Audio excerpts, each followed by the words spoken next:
Devil May Cry is a pretty prevalent series on this channel. I'm getting Ashley to play through them all with our Ashley May Cry streams right now. So I figured I'd talk about the pretty big news that we got for the Netflix DMC show. The big thing that we found out recently is that Johnny Yong Bosch is voicing Dante, which is very interesting because he voices Nero in Devil May Cry 4 and 5. So it's pretty weird on its own that there would be an already established voice actor for a very established character, changing it up and becoming the other main protagonist of the show, Dante.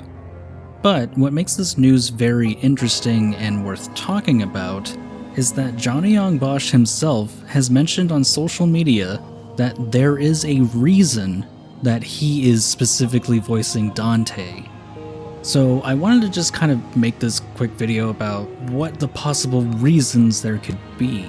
I know some people have some theories of their own, I have a couple of my own too, so let's just get into it. I won't go into details about like the actual story plots from the games. I'll try to keep it spoiler free as much as possible, and I'll kind of just like skirt around certain subjects, but without giving away any actual details from the games. The first reason being that due to story reasons from 5, people think Nero is taking over as Dante himself. But that doesn't really make much sense. Dante isn't like a role to fulfill. There's no reason to stand in as him. I don't think people even really know he exists. He runs a failing secret business underneath a failing regular business after all. So it's not like people would know if he's dead or retired, so why would Nero not just be himself? A more logical explanation could be that the show takes place in an alternate universe, which would be more in line with how Netflix has been handling their adaptations. Castlevania was also more like a separate universe that ran alongside the game's individual canon stories, and would pick and choose what it wanted to put in the show. It looks like the Netflix show is going back to the Dante's Awakening setting. Dante looks, acts, and sounds a little younger. It appears that Jester, Agni, and Rudra, and even the White Rabbit from the manga might be making an appearance, or is even the entire plotline of the show. Although, there are some details that make this a little weird. Even though it seems like we're starting the plot at or even before 3, it looks like the show is taking elements from every game.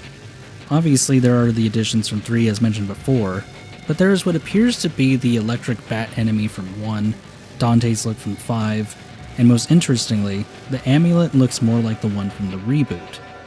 There's also this brief moment in the trailer where Dante has red eyes. That could be a form of his Devil Trigger, or they changed Devil Trigger altogether, making the show stand out even more from the game. So seeing as how the show is very likely outside of canon story, it makes sense why Johnny Yong Bosch is voicing him instead of Ruben Langdon. I mean, most likely there's no plot device, it's probably more that he's just a great actor and he's already a part of the team, so why not voice Dante? Since we're going back in time again, Ruben doesn't really sound like the teen version anymore, and Johnny Yong Bosch is mostly known for his roles as younger characters anyway.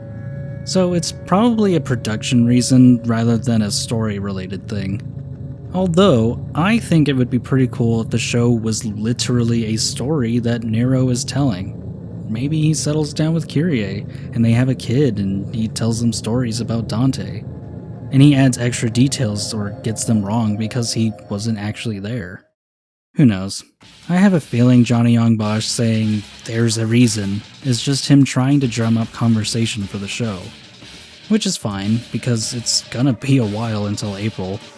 So any talk and theorizing is fine by me because it's been fun seeing all the different conversations people are having, and the wait is gonna be killer. So, if you have any theories yourself, please let me know in the comments section. I don't ever do content like this on this clip channel, but if you want to see more, give this video a like. Maybe even subscribe to the channel. And if you want to see any of our Devil May Cry content, check out Ashley's playthroughs of Devil May Cry 1 and 3. If this video gets lots of love, maybe I'll think about doing more stuff like this. Until then, we'll see you next time.